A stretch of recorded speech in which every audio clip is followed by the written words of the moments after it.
कल से बादलों की गजनाहट और तेज तूफान बारिश कहीं ना कहीं ये हमें चेता रहा है कि हम लोग देवभूमि में हैं, देवी देवताओं के संरक्षण में हैं। और ये सब इसलिए भी चेता रहा है कि आज कोटद्वार न्यायालय में अंकिता हत्याकांड के आरोपियों के आरोप तय होने हैं कि उन्होंने आखिर किस प्रकार षड्यंत्र साजिश रचकर अंकिता के साथ नृशंस अपराध कर उसकी हत्या कर दी। मैं रावतों एक राज्य आंदोलनकारी हूँ और 18 तारीख से अंकिता भंडारी लापता थी। यहाँ के जो तीन जनप्रतिनिधि है, चाहे वो सुभाष उनियाल हो, रेणु बिष्ट हो, प्रेमचंद अग्रवाल हो, आज अगर इनकी बेटी आज अगर ऐसा होता तो वो लोग क्या एक्शन इसमें लेते। लेकिन आज बड़े दुख के साथ बताना पड़ रहा है कि उनकी जो बॉडी है वो यहाँ पे बैराज में मिली है 7 दिन के बाद। आप देखिए पूरे उत्तराखंड में ये हाल स्थिति देखिए आप, किस 7 दिन से हमारी बेटी लापता थी, बहन लापता थी। और आज हमारे उसकी हमें उम्मीद नहीं थी कि उसके पिताजी कल रात तक बोल थे मुझसे, उनका भाई जो अजय इकलौता भाई बचा हुआ है वो भी कल रात कर नहीं दीदी हमारी बहन जिंदा है। हम लोग भी बड़ी आस लगा के बैठे थे, नहीं इन्होंने जो कुछ भी करा है इन 3 बदमाशों ने, हत्यारों ने, लेकिन उसे छोड़ा हुआ कहीं ना कहीं वो हमें जिंदा मिलेगी। लेकिन हमने इसलिए नहीं बनाया था ये राज्य कि 19 साल की लड़कियां यहाँ पे इस तरह से बलि का बकरा बनाएंगे। यहाँ के जो गुंडे बदमाश वाले लोग हैं, कुछ सभी नहीं हमारे से बोलने के आज हमने ये राज्य इसलिए बनाया जाती है इस तरह से हमारी बहनों को मारा जाएगा, बलात्कार करके किस तरह से उसके दान तोड़ रखी। मैं अभी अंदर यहाँ जो शेखर सुयाल साहब है, मैंने इनसे रिक्वेस्ट करी कि हम लोग पूरी रात हमने बॉडी देखी है, बॉडी उसके दांत टूटे हुए, इन्होंने मुझे सेक्सुअल हरासमेंट जो हो जहाँ आज तक मैं सुनी रही थी ये चीजें, अभी भाई लोग भी बता रहे थे, सामाजिक कार्यकर्ता ये लोग, कल हम रात को वहीं रहे थे लक्ष्मण झूला थाने में, तो वहाँ पे चर्चाएं चढ़ती। मगर नहीं हमारा उत्तराखंड देवभूमि है, यहाँ पे ऐसे लोग नहीं है। लेकिन दुर्भाग्यपूर्ण बाहर के लोग आकर हमारी बहनों से बलात्कार कर रहे हैं और इस तरह से उनको मार के फेंक रहे। तो पूरे उत्तराखंड से मैं अपील करना चाहती हूँ कि सब लोग ये मत सोचने कि आज अंकिता की बॉडी मिल चुकी है, हम लोगों को पूरी मजबूती के साथ हम लोगों को उसको न्याय दिलाना पड़ेगा। तमाम यहाँ बहनी सरकार जितने भी लोग हैं, वैसे तो मैं समझती हूँ ये लोग अभी भी बचाने की कोशिश कर रहे हैं। विनोद जो आर्य हैं, जो यहाँ का राज्य मंत्री है भारतीय जनता पार्टी के, उसको बचाने की कोशिश कर रहे हैं। मैं आपको 2 दिन पहले की बात बता दी कि उस परिवार को इस थाने के अंदर बैठ के चाय कॉफी बिस्किट खिलाया जाता। रेणु भी वहाँ पे मौजूद थी। हम लोग को इतना दुख और पीड़ा हुई, हम लोग दर्जन से आए थे, हम लोगों ने रात वहाँ पे बिताई। हमने उनको माननीय मुख्यमंत्री जी को मैसेज किया है कि देवभूमि में राक्षस बहुत हो गए हैं, इन राक्षसों का दमन होना बहुत जरूरी है। वो बेटी यहाँ भी मंदिर में आती थी, कई बार आ रखी है, मैं उसको जानता हूँ, कई बार मंदिर में आती आ रखी है वो।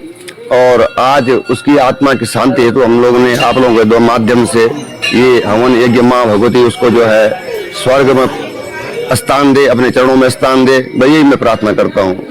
और विशेष रूप से इस देवभूमि में जो ऐसे राक्षस पनप रहे हैं इनका संहार होना बहुत जरूरी है। बस ये विशेष मैं जो है आप लोगों से अनुरोध करता हूँ कि ये राक्षस प्रवृत्ति के रोग यहाँ नहीं होने चाहिए। और मैं यहाँ पे प्रसाद का बेचने का काम करती हूँ और मैं तो ये चाह रही हूँ उसे उन लड़कों को जल्दी से जल्दी फांसी की सजा होनी चाहिए, उस लड़की को न्याय मिलना चाहिए।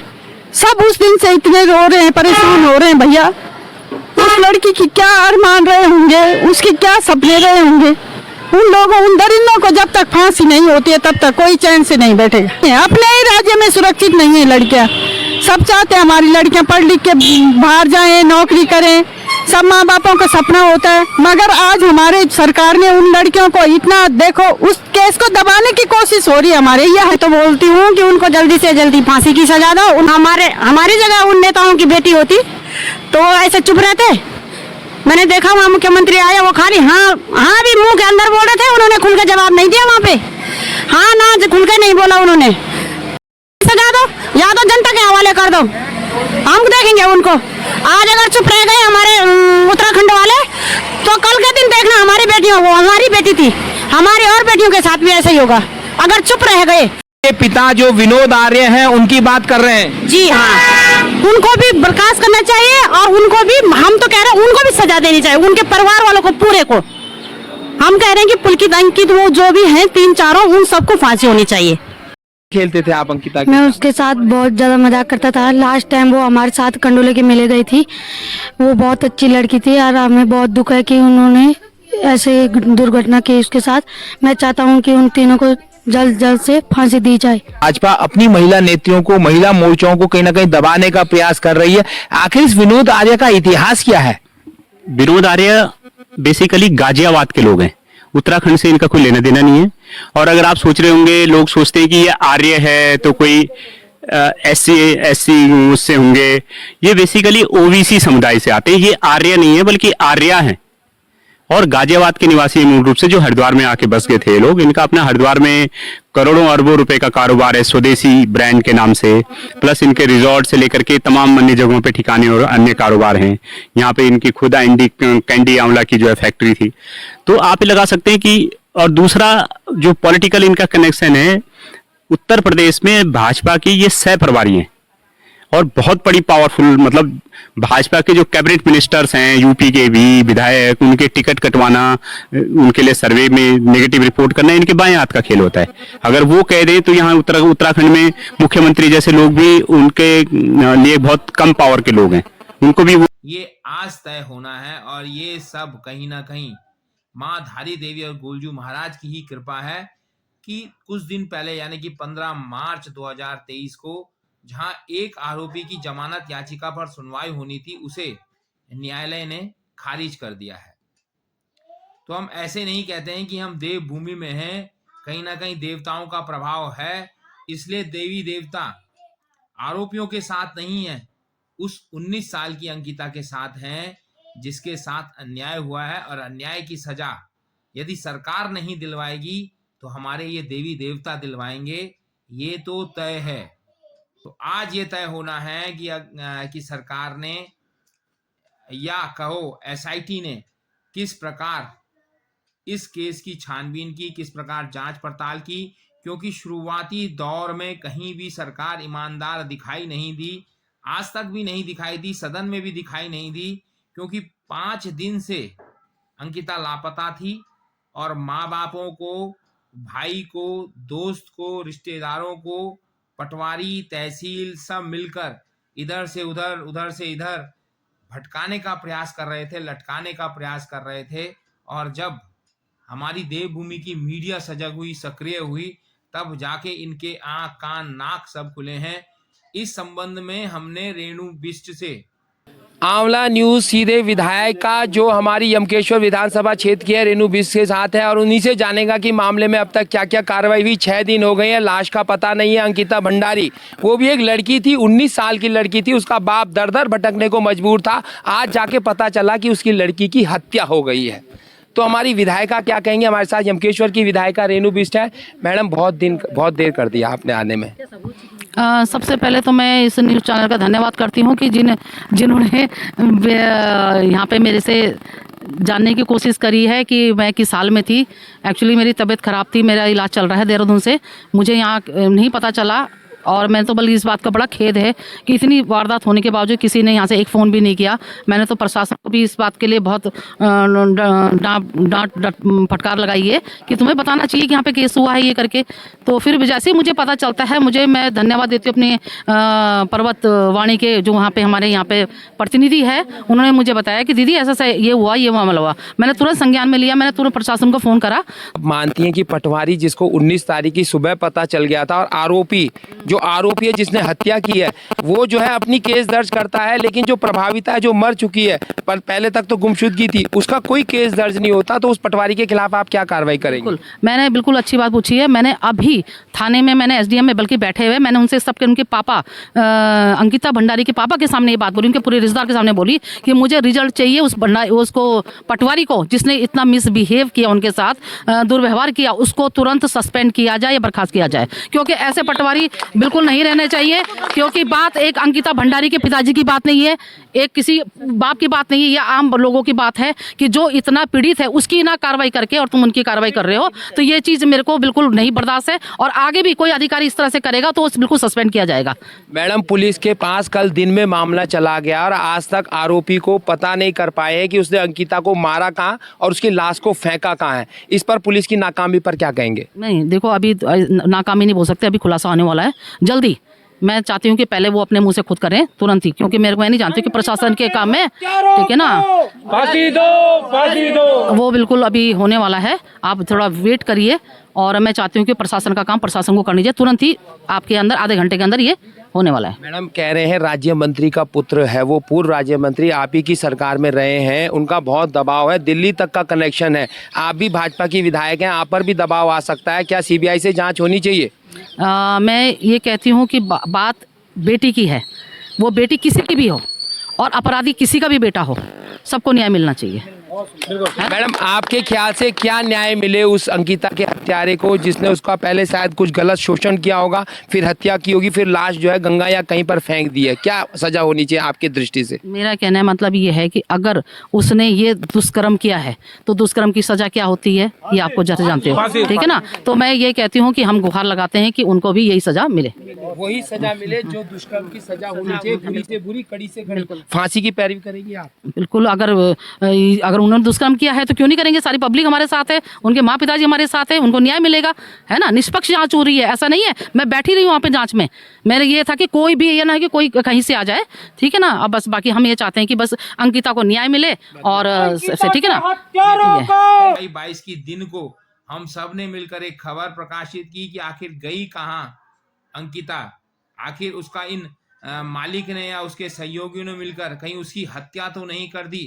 सोच लेते कि लड़की का बाप है, अपनी तरफ से ही प्रयास करते, अपनी तरफ से ही सोचते कि उस लड़की को ढूंढे, कहीं ना कहीं कोशिश करें, होगी कहीं, खुद ही फोन करते, एसडीएम को फोन करते, डीएम को फोन करते। इस तरीके की व्यवस्था में देवभूमि उत्तराखंड में बनानी होगी कि अगर हमें लगता है कि यह मामला दूसरे क्षेत्र का है तो पहले ही उसे दर्ज कर दूसरी जगह पहुंचाया जाए, जिससे आरोपी तक जल्द से जल्द पहुंचा जाए और वो कम से कम प्रभाविता के साथ कुछ गलत हरकत ना कर बैठे, उसकी हत्या तक ना कर बैठे। ये हमें बोलना पड़ रहा, माफ करना आप, ये बड़ी बात इसलिए बोलनी पड़ रही है कि 5 दिन से हमारा सारा व्यवस्था, सारा सिस्टम बिल्कुल ठप पड़ा हुआ है, बेजान पड़ा हुआ है। अब जाके कहने की शाम तक लड़की मिल सकती है, और ये सब व्यवस्था बनाई है भाजपा के राज्य मंत्री के पुत्र ने। अब आप क्या कहेंगे कि आपको लगता है कि शाम तक लड़की मिल जाएगी?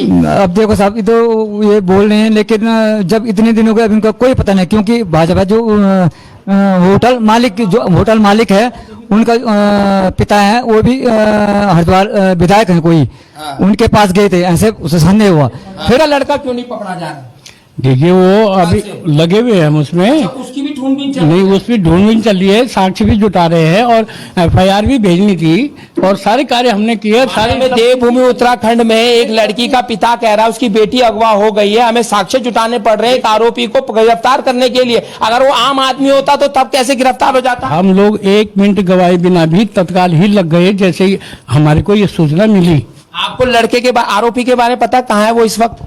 ये मुझे उसके हम फोन ट्रेस करवा रहे हैं पुलिस से, फोन भी उसका ट्रेस करवा रहे हैं, लड़की का भी करवा रहे हैं, लोकेशन भी है जानकारी में। अगर एक आम आदमी होता तो वो 18 तारीख के बजाय 19 तारीख को पकड़ा जाता। राज्य मंत्री का लड़का है मोदी जी, इसलिए पकड़ में नहीं आ रहा है। आपके नाम से सरकार बनाने वाले पुष्कर सिंह धामी अपने राज्य मंत्री के पुत्र को नहीं संभाल पा रहे हैं, तो इस राज्य में अपराध को कैसे संभाल पाएंगे? इस तरीके से जब हमने गंभीर आरोप लगाए तो उसी दिन रात को, यानी 22 मार्च की रात को आरोपियों ने अपना जुल्म कबूला और ये नहीं बताया कि उन्होंने अंकिता की हत्या कर दी, ये बताया कि उन्होंने अंकिता के साथ गलत कर दिया, ये बताया कि उन्होंने अंकिता की हत्या कर दी और लाश को कहां फेंका ये उन्होंने बाद में बताया। तो आप अंदाजा लगा दो कि किसी क्षेत्र से, किसी विधानसभा से 5 दिन से कोई लड़की लापता है और स्थानीय विधायक खुद कह रही हैं कि ना पटवारी ने, ना एसडीएम ने, ना डीएम ने, ना स्थानीय कार्यकर्ताओं ने उन्हें बताया। ये गंभीर बात, और बावजूद इसके ना उन एसडीएम पर कोई कार्रवाई हुई, पटवारी पर भी कुछ दिनों बाद कार्रवाई हुई, ना कार्यकर्ताओं के खिलाफ कोई कार्रवाई हुई, डीएम को भी सरकार ने जो स्थानांतरित किया। तो ये आप अंदाजा लगा दो कि किस प्रकार इनकी मिलीभगत थी। ये एक गंभीर सवाल है, पर इस पर आगामी समय पर चर्चा करेंगे। और साथ में हम आपको ये बताया कि हमारी पुष्प से भी बात हुई थी, वो भी हम आपको सुनाएंगे। पुष्प का साफ साफ ये कहना था कि यदि मैं अंकिता से व्हाट्सएप चैटिंग नहीं करता, मैं उससे बात करता, क्योंकि बातें अधिकतम रिकॉर्ड नहीं होती, रिकॉर्ड नहीं करता आदमी जब अपने किसी करीबी से बात कर रहा होता है, जब संदिग्ध अवस्था में बात करता है तभी वो रिकॉर्ड करता है। तो ये कहीं ना कहीं दैवीय कृपा ही थी या दैवीय शक्ति का एक रूप लगा लो कि वो उन्होंने व्हाट्सएप चैट किया, और जिस व्हाट्सएप चैट के माध्यम से पता चल पाया कि कितने गंभीर प्रवृत्ति के ये अपराधी थे। ये 3 जो आरोपी थे कितने गंभीर प्रवृत्ति के थे, ये उस व्हाट्सएप चैट से पता चला। और ये भी खुलासा हुआ कि किस प्रकार होटलों में वीआईपी गेस्ट के नाम पर, उसको स्पेशल सर्विस देने के नाम पर किस प्रकार का गोरख धंधा भी चलता है। आज हम माई सिटी अमर उजाला में एक खबर पढ़ रहे थे कि देहरादून नेहरू कॉलोनी हरिद्वार बाईपास में एक होटल को इसी प्रकार पकड़ा गया है। वो होटल मालिक और एक महिला दोनों मिलकर इस तरीके से गंदे अपराध वहां करते थे, अय्याशी का अड्डा बना लिया था। और ये इसलिए भी बना लिया था कि उसका होटल, वो खुद कह रहा है कि वो होटल उसका नुकसान में चल रहा था। यानी कोई भी चीज अगर नुकसान में चल रही है तो उसे किस प्रकार गैर कानूनी बनाना है, ये कहीं ना कहीं होटल व्यवसाय में देखने को मिला है। और इसी प्रकार का उदाहरण सीधे सीधे वनंतरा में भी देखने को मिलता है। साफ साफ वहां समझ में आया कि वनंतरा ढंग से चल नहीं पा रहा था, उसकी स्थिति बहुत डावाडोल थी। और जिस वजह से उस डावाडोल स्थिति को सुधारने के लिए अंकिता को कहीं ना कहीं गलत काम के लिए, गलत कृत्य के लिए धकेला जा रहा था। और जिससे उसने मना किया तो उसके साथ इस तरीके से नृशंस अपराध किया गया, उसकी हत्या की गई, उसके साथ गलत दुष्कर्म किया गया। ये सब आप बयानों में भी देखेंगे। जो अंतिम समय पर जो बयान दर्ज हुए हैं, एक गवाह दर्ज हुए हैं जो वहीं होटल का कर्मचारी था, कि लगभग 1.5 घंटे तक पुलकित अंकिता के साथ एक कमरे में बंद था। उसने उसके मुंह को दबोच रखा था, तो उसने मुंह दबोच के, कोई वहां पर पूजा पाठ तो की नहीं होगी, तो उसने गलत कुकर्म ही किया। वहीं उसके पिता कहते हैं कि हम अच्छे खानदान से हैं, और उनको अपने इस पुत्र के कुकृत्य का जरा भी आभास नहीं हुआ कि जो 5 दिन तक अपने संरक्षण में रखा। और हमारी सरकार है कि अभी तक विनोद आर्य को, एक अपराधी को संरक्षण में रखना, एक आरोपी को संरक्षण में रखने पर जो अपराध तय होता है, जो आरोप तय होता है, उस पर एक मात्र की जो है धारा उस पर नहीं लगाई, उसके भाई पर नहीं लगाई, उसके घर वालों पर नहीं लगाई।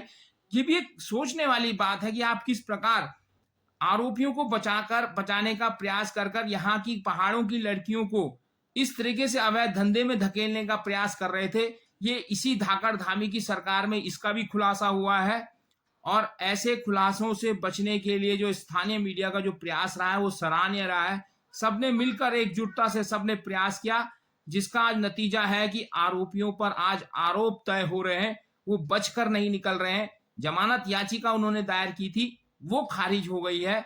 ये सब कहीं ना कहीं स्थानीय मीडिया का इसमें बहुत बड़ा रोल है, वरना सरकार ने तो आज तक उनको बाइज्जत बरी भी करवा दिया था।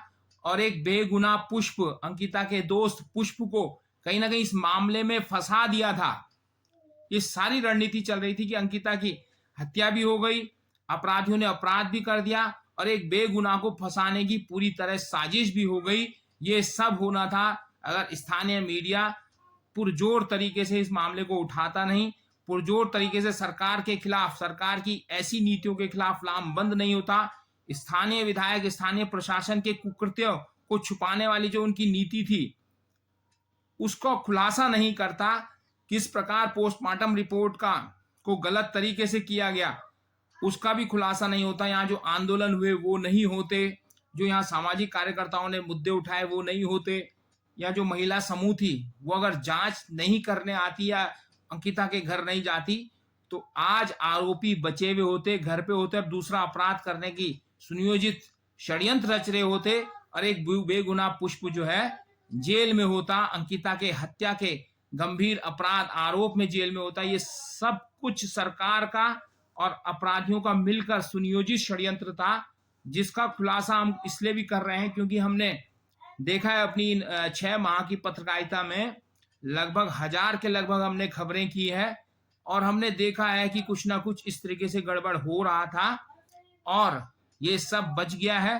क्योंकि हमारे यहाँ देवी देवताओं का विशेष कृपा हमारे ऊपर है। यहाँ पर ऋषि मुनियों ने काफी तप करके इस भूमि को देव भूमि बनाया है, और इन राक्षसों के लिए नहीं बनाया है, यहाँ लोगों के लिए बनाया है, यहाँ की जो सीधी सरल जनता है उसके लिए बनाया है। और ऐसे राक्षसों से हमको बचकर रहना है।